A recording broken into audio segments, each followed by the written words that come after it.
Você olha para a vida com esperança? O Salmo 126 nos ensina a olhar para trás com gratidão, viver o presente com fé e encarar o futuro com confiança. Hoje, no programa Verdade e Vida, o reverendo Hernandes Dias Lopes nos convida a enxergar a vida com os olhos da graça. Acompanhe.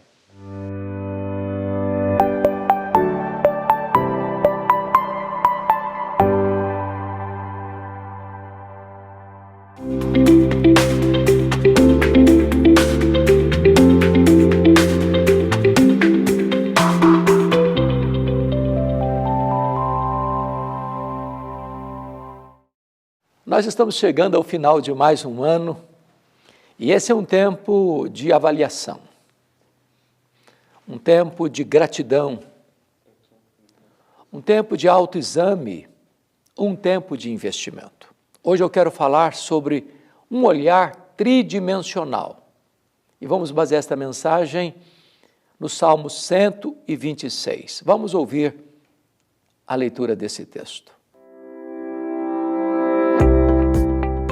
Então a nossa boca se encheu de riso e a nossa língua de júbilo. Então entre as nações se dizia: grandes coisas o Senhor tem feito por eles. Com efeito, grandes coisas fez o Senhor por nós, por isso estamos alegres. Restaura, Senhor, a nossa sorte, como as torrentes no Neguebe. Os que com lágrimas semeiam, com júbilo ceifarão. Quem sai andando e chorando enquanto semeia, voltará com júbilo, trazendo seus feixes. Estamos chegando ao final, portanto, de mais um ano.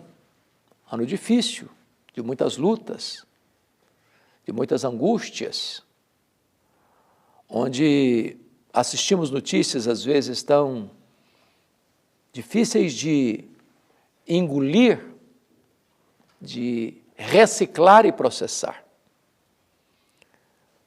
Mas hoje eu quero trazer a você, nesse fechar das cortinas deste ano, uma reflexão e uma palavra de esperança.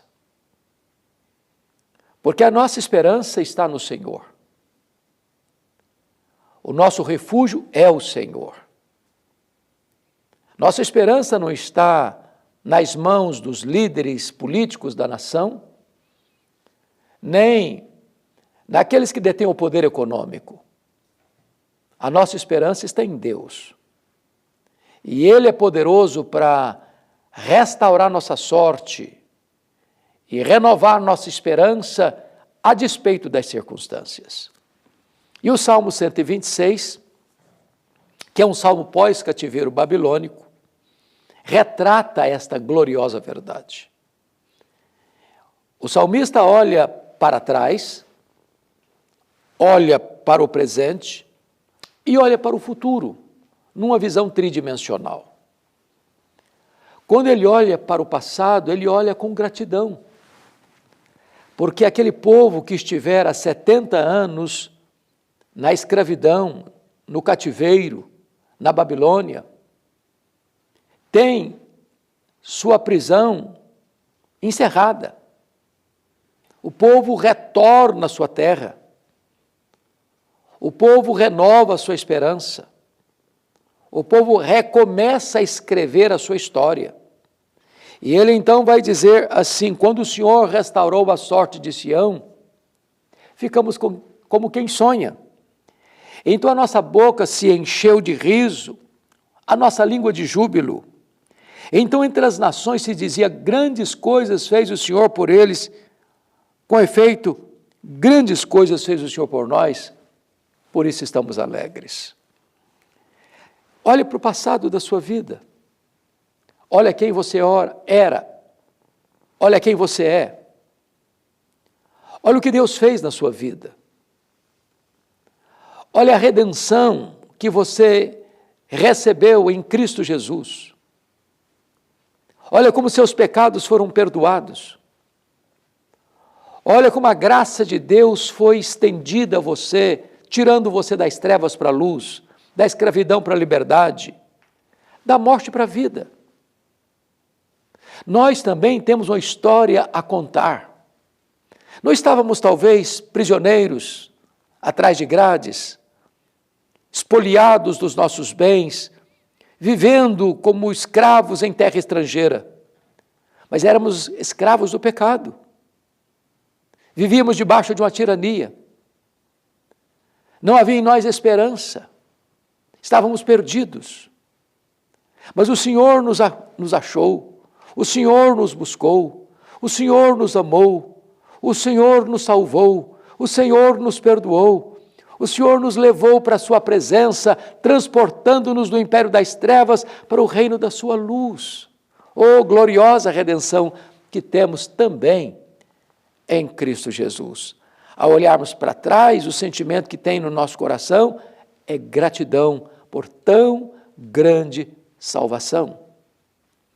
Mas agora, o salmista olha para o presente, e ao olhar para o presente, a crise está lá também. O fato de você ter sido salvo não significa que você vive num mar de rosas.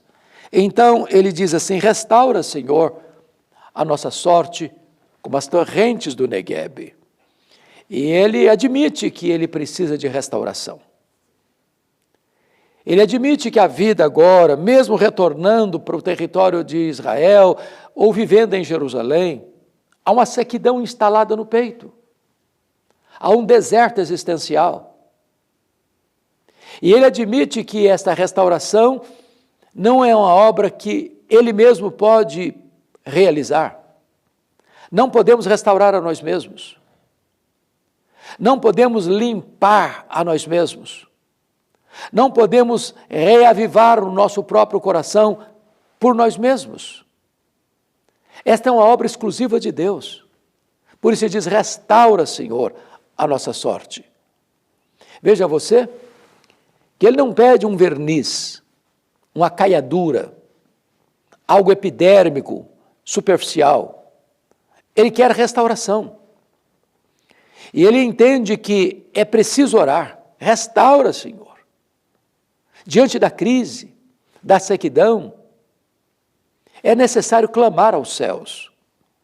A oração é esse instrumento que Deus nos dá para recorrermos aos céus, para clamarmos a Deus e para recebermos de Deus restauração.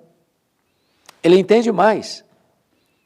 Ele entende que só o Senhor pode fazer isso. Restaura, Senhor. Não há expediente humano.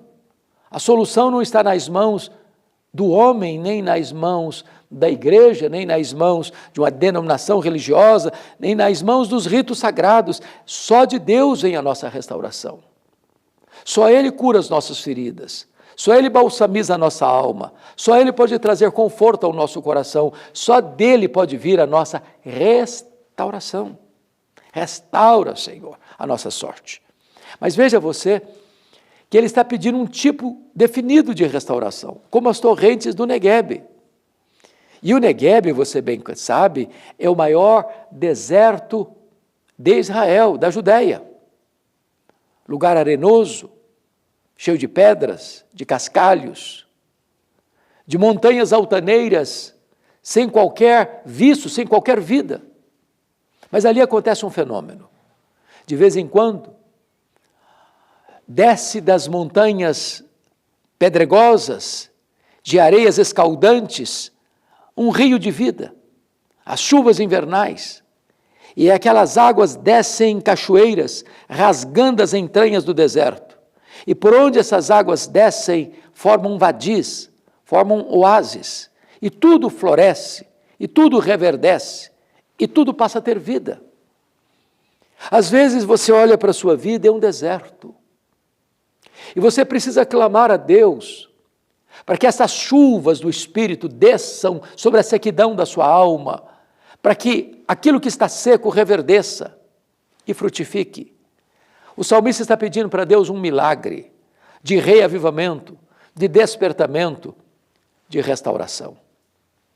Mas agora, aquele que fizera uma olhada para o passado na lente do retrovisor, com gratidão pela redenção, libertação, que fizeram um olhar para o presente, clamando por restauração.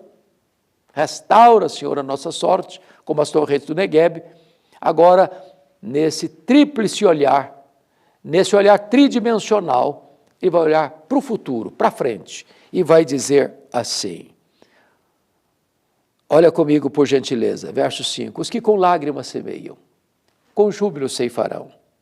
Quem sai andando e chorando enquanto semeia, voltará com júbilo, trazendo seus feixes. Agora é hora de investimento. É hora de olhar para frente, de investir no futuro. É hora de semeadura. E a semeadura é preciso sair para semear. Consta que o semeador saiu, mas não consta que ele voltou. E ele está semeando. Às vezes o solo é duro. Às vezes há resistência. São muitos os elementos que conspiram contra a semente. É o solo duro. É o solo cheio de espinho. É o solo superficial, pedregoso. São as aves que comem a semente, são os homens que pisam a semente. E todas as criaturas que há conspiram contra a semente, mas é hora de semear. Se o chão está duro demais, regue esse chão com as suas lágrimas, quem sai andando e chorando enquanto semeia. Tem luta, sim. Tem prova também. Tem resistência também. Tem perseguição também. Às vezes você precisa fazer o evangelismo das lágrimas. Mas o resultado é seguro e certo. Quem sai andando e chorando enquanto semeia, voltará, não triste, não mais chorando, mas com júbilo. Não de mãos vazias, mas trazendo seus feixes. Quando você investe, quando você planta, quando você semeia, quando você chora, você volta com alegria, volta com frutos, volta com gloriosos resultados. Eu quero encorajar você, na entrada de um novo ano, a olhar para trás com gratidão, a olhar para o presente com oração, a olhar para o futuro com investimento, com semeadura. A semeadura da bondade, do amor, a semeadura do Evangelho de Cristo. E talvez investir em tempos de crise não é tão fácil.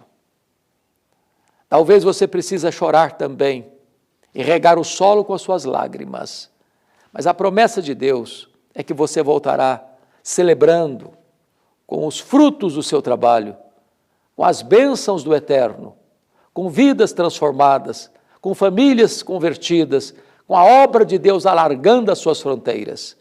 Esse é o olhar que queremos ter neste final deste ano. Um olhar tridimensional, gratidão, restauração e semeadura. Eu oro com você e com a sua família.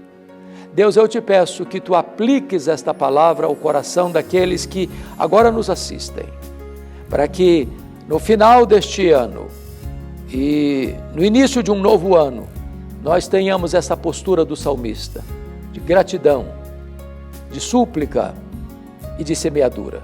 Oramos em nome de Jesus. Amém.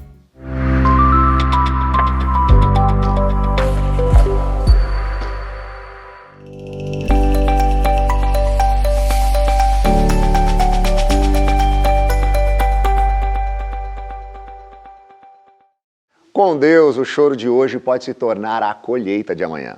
Nos ajude a espalhar essa esperança. Torne-se um parceiro em missão do Verdade e Vida. Entre em contato conosco, mande aí um WhatsApp para o telefone que está aparecendo na tela. O código de área é o 11 947 18 94 50. Procurando saber como apoiar, se tornar um parceiro em missão, e a gente vai mandar um presente para você, esse devocionário Gotas de Esperança para a Alma, com mensagens escritas pelo reverendo Hernandes Dias Lopes. E não deixe de nos seguir nas nossas redes sociais, sempre buscando pelo @canal Verdade e Vida. Vamos semear a fé e colher alegria.